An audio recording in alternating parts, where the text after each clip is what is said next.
Kalau bahasa awaknya busuk hati. Ibu haji, umroh, sedekah, zikir, sholat, puasa, habis semuanya. Kenapa? Karena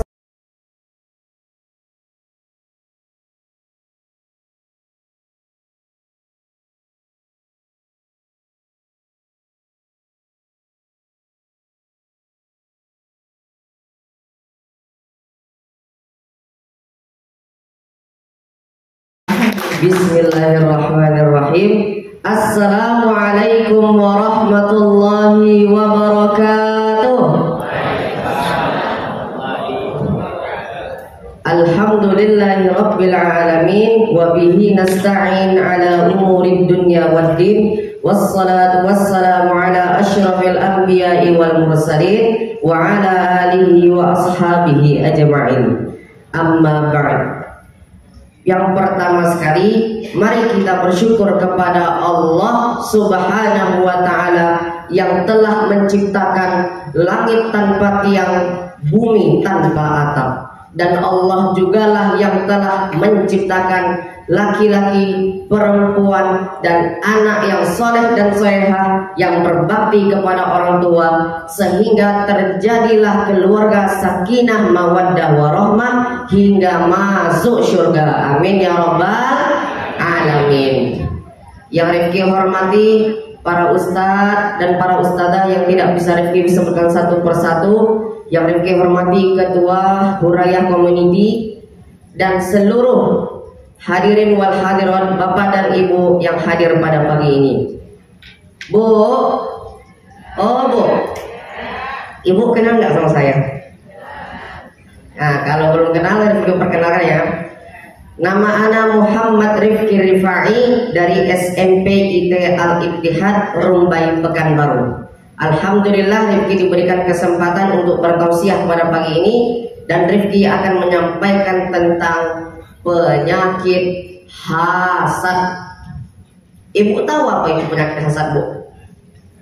Penyakit hasad adalah penyakit yang ada di dalam diri seseorang, yang dimana ketika dia melihat temannya mendapatkan nikmat, dia tidak senang. Dan dia begitu senang luar biasa ketika temannya mendapatkan musibah. Supaya ibu-ibu lebih mengerti lah, Bu, hasad itu kalau bahasa awaknya busuk hati. Itu kalau bahasa awaknya, Bu. Iri, dengki, susah lihat orang lain senang, senang lihat orang lain susah. Itulah hasad. Lihat orang beli pajero, kunang-kunang matonyo. Lihat orang beli truk, dia pula yang setruk. Lihat orang beli kalung emas, cincin emas, gelang emas, besar pula, sesak nafas dia. Ditanya sama ibunya, Bu, ibu ngapa sesak nafas ibu? Itu loh Jom, kok dia punya emas besar-besar? Saya curiga nih, jangan-jangan dia mencuri. Astagfirullahaladzim. Inilah bahaya hasad. Sudahlah punya penyakit hasad, tambah pula lagi muncul penyakit baru. Apa itu? Penyakit suudzon. Berprasangka buruk kepada orang lain. Padahal bisa jadi ibu yang punya emas banyak itu sudah lama dia menabung dari dulu. Nabungnya di mana? Bukan di celengan, nabungnya di Bank Syariah Indonesia. Sponsor. Sudah lama menabung dari dulu, sudah terkumpul duitnya, dibalikannya emas. Tapi ibunya ada salahnya juga. Sudahlah punya emas, bukannya disembunyikan, mana ditunjukkannya ke orang. Hai Jeng, hai apa kabar? Jeng, oh emas baru ya Jeng? Iya udah lama. Nah, apa sih itu bahaya hasad? Ketika seseorang mempunyai penyakit, pasti punya bahayanya. Nah, penyakit hasad ini apa sih bahayanya? Penyakit hasad ini bahayanya ada yang pertama, bisa membuat seorang muslim bangkrut. Bukan bangkrut perusahaannya, Bu, tapi bangkrut amalnya. Rasulullah Shallallahu Alaihi Wasallam pernah bertanya kepada para sahabat, wahai para sahabatku, kalian tahu nggak siapa orang yang bangkrut itu? Para sahabat mengatakan, lah ya Rasulullah, kami nggak tahu ya Rasulullah. Emang siapa sih orang bangkrut itu ya Rasulullah? Rasulullah Shallallahu Alaihi Wasallam bersabda, seorang mukmin yang bangkrut itu adalah ketika habis seluruh amalnya. Kenapa amalnya habis? Salah satunya adalah ketika mempunyai sifat hasad. Ketika melihat kenikmatan yang dipunyai oleh teman-temannya, dia nggak senang karena ketidaksenangannya itu terhadap temannya, habis seluruh amalnya. Ibu haji, umroh, sedekah, zikir, sholat, puasa, habis semuanya. Kenapa? Karena satu, ada sifat hasad. Yang kedua, bahaya dari hasad adalah bisa meretakkan hubungan silaturahim. Di sini kita bersaudara semua kan? Ya enggak, Bu? Bersaudara seiman. Di sini kita ini semua bersaudara. Karena bersaudara seiman, sehati. Kalau kita punya sifat hasad, nengok muka orang tua aja nggak enak kita nengoknya. Kenapa? Karena di dalam hati sudah tidak suka. Nah, nampaknya saya punya sifat hasad nampaknya. Gimana caranya menyembuhkannya? Nah, gimana sih cara sembuhkan sifat hasad?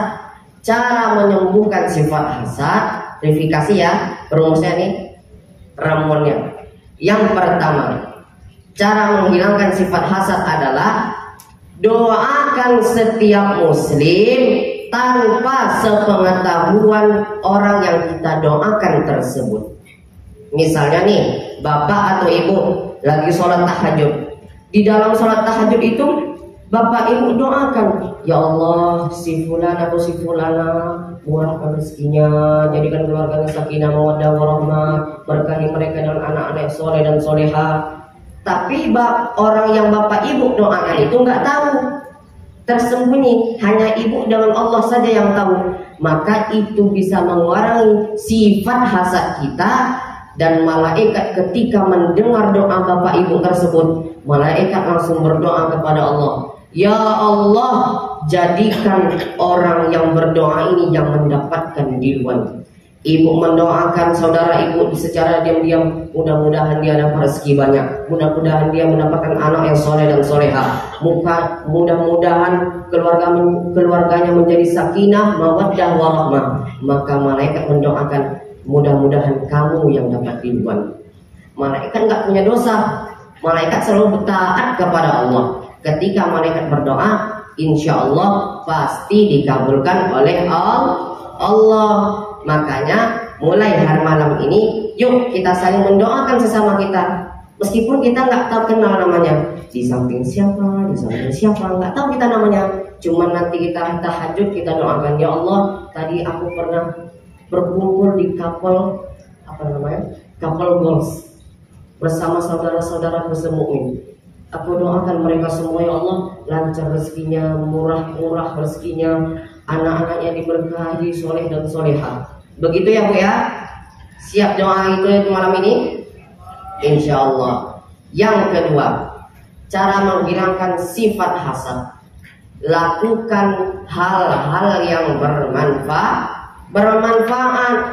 Hasad itu Bapak Ibu timbulnya pasti karena perkumpulan.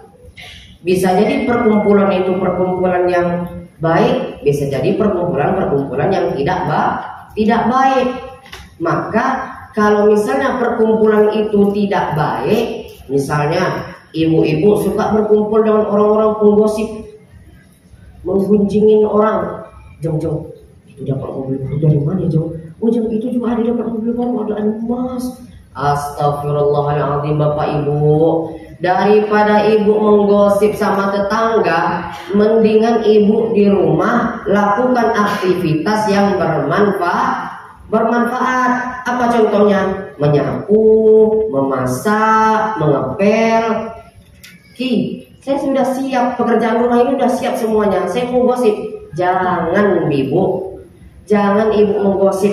Kalau ibu betul-betul terpengaruh sama mereka, nanti ditakutkan ibu punya sifat hasad. Maka ibu harus berdiam diri di rumah. Bagaimana caranya? Lakukan hal-hal yang bermanfaat seperti membaca Al-Quran. Nabi Muhammad SAW bersabda, Iqra'ul Quran fa innahu ya'ti yaumal qiyamah syafi'an li ashabi. Bacalah Al-Quran, karena sesungguhnya nanti di hari kiamat Al-Quran akan memberikan syafaat kepada orang-orang yang membacanya selama hidup di dunia. Maka ketika ibu melihat dari jendela, para jam-jaman itu udah kumpul tuh, nampak seru pembicaraan itu. Dia tahan diri ibu, jangan mudah terpengaruh. Kalau udah selesai pekerjaan rumah, baca Quran. Mungkin ada ibu-ibu di sini yang saya terbata-bata dalam membaca Al-Quran. Kalau saya terbata-bata, nggak nikmat rasanya. Nah, solusi yang ketiga adalah mempunyai anak yang soleh dan solehah. Mempunyai anak yang soleh dan solehah bisa mengurangi sifat hasad kita. Loh, kenapa? Karena anak yang soleh dan solehah adalah permata di sebuah keluarga. Misalnya bapak ibu punya anak hafizah Al-Quran, seneng nggak di bapak ibu? Seneng nggak? Bapak ibu pengen punya anak penghafal Al-Quran nggak? Pengen. Kalau ibu udah punya permata di rumah, ngapain iri-iri sama tetangga? Toh saya punya anak kok penghafal Al-Quran, bisa hafal ribuan hadis, insya Allah bisa menyelamatkan saya nanti di akhirat. Atau misalnya ketika bapak atau ibu sedang hasad sama orang, sedang iri sama orang, suruh anak bapak ibu baca Al-Quran. Nak bacakan Al-Quran. Bismillahirrahmanirrahim. Baru bismillahnya aja udah tenang hati kita. Ketika ditanya sama tetangga lain, Jeng, kok anak jenengan bisa hafal Quran, baca Quran, merdu pula lagi. Sekolah di mana sih? Oh, kalau anak saya sekolah di sekolah Al-Ittihad Rumbai Pekanbaru. Di mana tuh, Jeng? Itu di Al-Ittihad Rumbai Pekanbaru. Mungkin mahal nggak, Jeng, bayar SPP-nya? Oh enggak, kalau kita rajin menabung nggak kerasa mahalnya. Hah? Emang jenengan menabung di mana? Di Bank Syariah Indonesia. Kalau kita rajin menabung, hal yang banyak akan terasa, hal yang besar akan terasa kecil. Maka oleh karena itu, kalau bapak dan ibu pengen punya anak hafil Al-Quran, paham ilmu agama, dan mempunyai sebuah bakat yang membanggakan, maka sekolahkanlah di YKPI Al-Ittihad. Di sekolah YKPI Al-Ittihad lengkap Bapak Ibu. Ada PAUD, TK, SD, MTS, SMA, SMP, semua lengkap. Dan ditunjang dengan pelajaran Al-Quran. Standar kelulusan dari unit 1 ke unit berikutnya adalah harus hafal 1 juz. Maka insya Allah seluruh anak bapak ibu yang ibu sekolahkan di YKPI Al-Ittihad insya Allah menjadi para penghafal Al-Quran yang miskin. Ya amin ya rabbal alamin. Mungkin demikian yang dapat Rifki sampaikan. Mohon maaf bila ada kesalahan dan kekurangan. Rifki berdiri di sini bukan bermaksud untuk menggurui, tapi masih untuk mencari ilmu dan belajar. Wabillahi taufiq wal hidayah. Wassalamualaikum warahmatullahi wabarakatuh.